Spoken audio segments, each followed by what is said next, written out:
بسم اللہ الرحمن الرحیم۔ ناظرین کرام السلام علیکم۔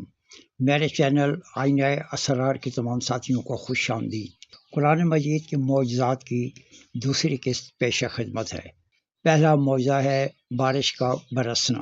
یہ قرآن کا حیران کر دینے والا معجزہ ہے جس پر آج تک ہم نے نہیں سوچا کہ بارش قطروں کی صورت میں کیوں برستی ہے، اور اگر اکٹھی ایک ہی دفعہ زمین پر گر جائے تو کیا ہوگا۔ بارش اللہ سبحانہ و تعالیٰ کی وہ عظیم نعمت ہے جو مردہ زمین میں جان ڈال دیتی ہے۔ ہم سب بارش کا انتظار کرتے ہیں، لیکن کیا آپ نے کبھی سوچا کہ اللہ سبحانہ نے اس پانی کو چھوٹے چھوٹے قطروں کی شکل میں ہی کیوں برسایا؟ اگر یہ بادلوں سے ایک جھیل کی طرح اکٹھا ایک ہی دفعہ زمین پر آ گرتا تو کیا ہوتا؟ آج کی ویڈیو میں ہم قرآن کی روشنی میں بارش کے اس نظام اور اللہ کی حکمت کو سمجھیں گے۔ قرآن میں اللہ سبحانہ نے بارش کا ذکر اپنی قدرت کی نشانی کے طور پر کیا ہے۔ سورۃ قاف آیت نمبر 9، 10 اور 11 میں فرمایا، اور ہم نے آسمان سے برکت والا پانی برسایا، پھر اس میں باغات اور کاٹا جانے والا اناج اگایا، اور کھجوروں کے بلند و بالا درخت پیدا کیے جن کے گچھے اوپر نیچے تہہ لگے ہوئے ہیں بندوں کی روزی کے لیے۔ اس پانی سے ہم ایک مردہ زمین کو زندگی بخش دیتے ہیں۔ مرے ہوئے انسانوں کا زمین سے نکلنا بھی اسی طرح ہوگا۔ بارش محض پانی نہیں بلکہ کائنات کا وہ نظام ہے جس سے اللہ سبحانہ زمین کو زندہ کرتا ہے۔ جب زمین پیاسی اور مردہ ہو جاتی ہے تو یہی بارش اس کے اندر چھپی ہوئی زندگی کو باہر کھینچ لاتی ہے۔ اب سنیے قرآن کے یہ الفاظ۔ سورۃ المومنون آیت نمبر 18۔ اللہ سبحانہ نے فرمایا، اور ہم نے آسمان سے ایک اندازے کے ساتھ پانی برسایا، پھر اسے زمین میں ٹھہرایا، اور یقیناً ہم اسے لے جانے پر بھی قادر ہیں۔ یہاں لفظ ماء بے قدر استعمال کیا گیا۔ لفظ قدر یعنی اندازہ بہت اہم ہے۔ اس کا مطلب صرف مقدار نہیں بلکہ برسنے کا طریقہ، رفتار اور جگہ بھی اللہ سبحانہ کے کنٹرول میں ہے۔ وہ پانی کو ایک معلوم مقدار میں اتارتا ہے۔ اگر یہ سارا پانی قطروں کی بجائے ایک جھیل کی طرح ایک ساتھ اکٹھا زمین پر گرتا تو اس کا دباؤ اتنا زیادہ ہوتا کہ مکانات اور فصلیں لمحوں میں ریزہ ریزہ ہو جاتی۔ انسان اور جانور پانی کے بوجھ تلے دب کر ہلاک ہو جاتے۔ یہ اللہ سبحانہ کی خاص رحمت ہے کہ اس نے ہوا کے دباؤ اور کشش ثقل کے درمیان ایسا توازن رکھا کہ پانی بادلوں سے چھن کر ننھے ننھے قطروں کی صورت میں ایک پیراشوٹ کی طرح آہستہ آہستہ زمین پر گرتا ہے۔ سائنس ہمیں بتاتی ہے کہ اگر بارش کے قطرے نہ ہوتے تو زمین پر پانی تو ہوتا مگر زندگی کا وہ توازن نہ ہوتا جو آج ہے۔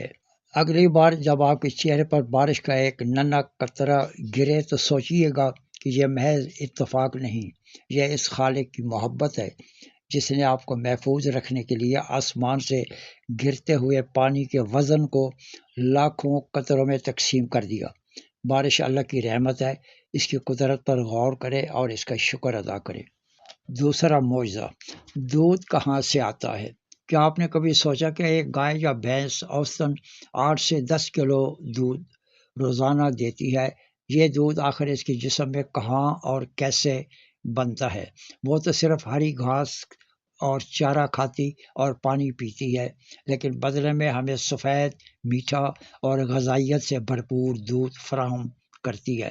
سائنسدانوں نے اس حیرت انگیز عمل کی حقیقت کو اب جا کر سمجھا ہے، لیکن ہمارے اللہ پاک کے کلام قرآن مجید نے آج سے 1400 سال پہلے اس راز سے پردہ اٹھا دیا تھا۔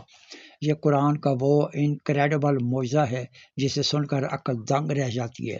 اللہ سبحانہ نے سورۃ النحل آیت نمبر 66 میں ارشاد فرمایا ہے، اور بے شک تمہارے لیے مویشیوں میں غور و فکر کی باتیں ہیں۔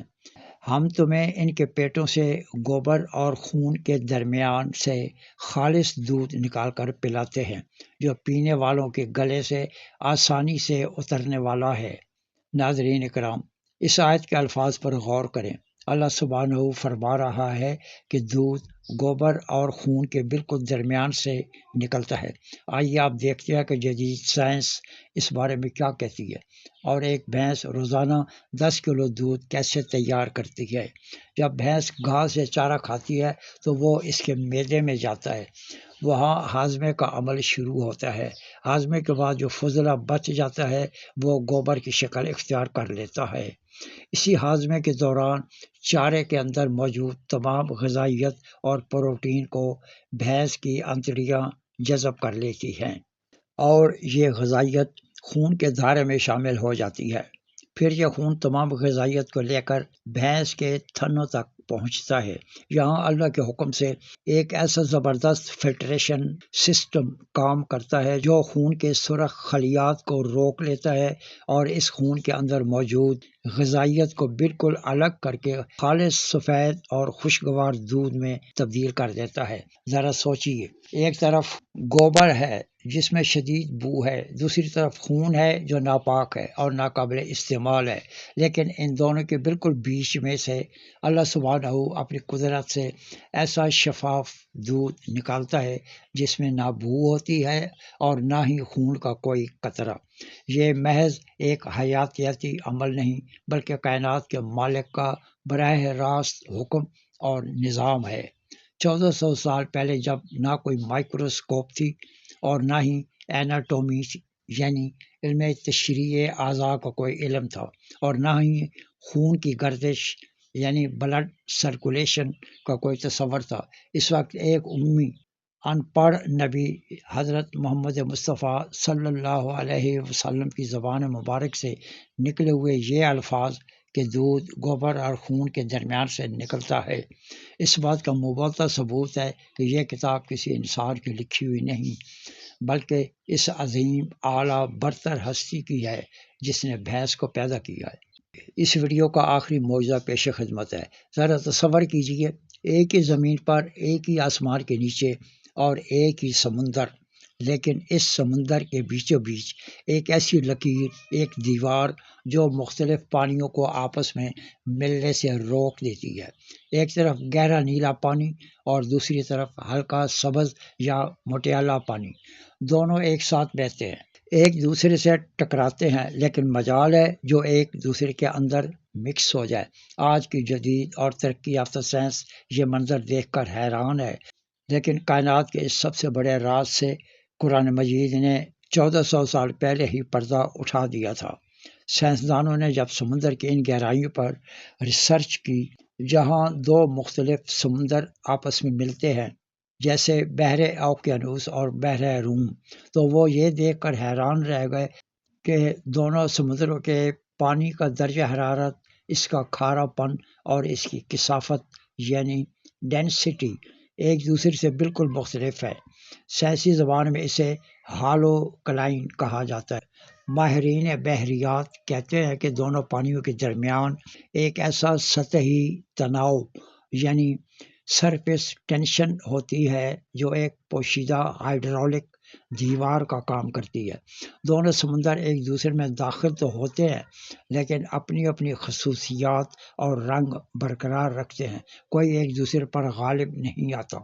ناظرین کرام، 1400 سال پہلے جب نہ کوئی بحری تحقیقاتی جہاز تھے، نہ سیٹلائٹ اور نہ ہی سمندر کی گہرائیوں کو ناپنے والے آلات، اس وقت تپتے ہوئے صحرا میں نازل ہونے والی کتاب قرآن مجید نے سورۃ رحمان کی آیت نمبر 19-20 میں اس پوشیدہ دیوار کا ذکر ان الفاظ میں فرمایا: اس نے دو سمندر بہائے کہ دونوں ملے ہوئے لگتے ہیں، ان دونوں کے درمیان ایک آڑ یعنی برزخ ہے جس سے وہ تجاوز نہیں کرتے۔ یہ سمندروں کا آپس میں نہ ملنا کوئی اتفاق نہیں، یہ اس بات کا مبتدأ ثبوت ہے کہ قرآن کسی انسان کا کلام نہیں بلکہ اس خالق کائنات کا کلام ہے جس نے ان سمندروں کو پیدا کیا۔ یہ نشانیاں پکار پکار کر کہہ رہی ہے کہ اس کائنات کا نظام چلانے والی ذات ایک ہی ہے اور اس کا علم اور قدرت ہر چیز پر حاوی ہے۔ ناظرین کرام، اللہ سبحانہ کے ان عظیم معجزات کے بارے میں آپ کی کیا رائے ہے؟ کمنٹ کر کے ضرور بتائیں۔ اگر آپ کو یہ ویڈیو پسند آئی تو اپنے دوستوں کو شیئر کریں، ویڈیو کو لائک ضرور کریں۔ چینل پر پہلی بار آنے والے احباب سے گزارش ہے کہ چینل کو سبسکرائب کر کے گھنٹی کے نشان کو دبا دیں تاکہ اس کے بعد آنے والی ہر ویڈیو سب سے پہلے آپ تک پہنچ سکے۔ انشاءاللہ ملیں گے اگلی ویڈیو میں قرآن مجید کے حیران کن معجزات اور نئی معلومات کے ساتھ۔ اللہ آپ کو اپنی حفظ و امان میں رکھے، اپنا اور اپنے پیاروں کا بہت خیال رکھیے گا۔ اللہ حافظ۔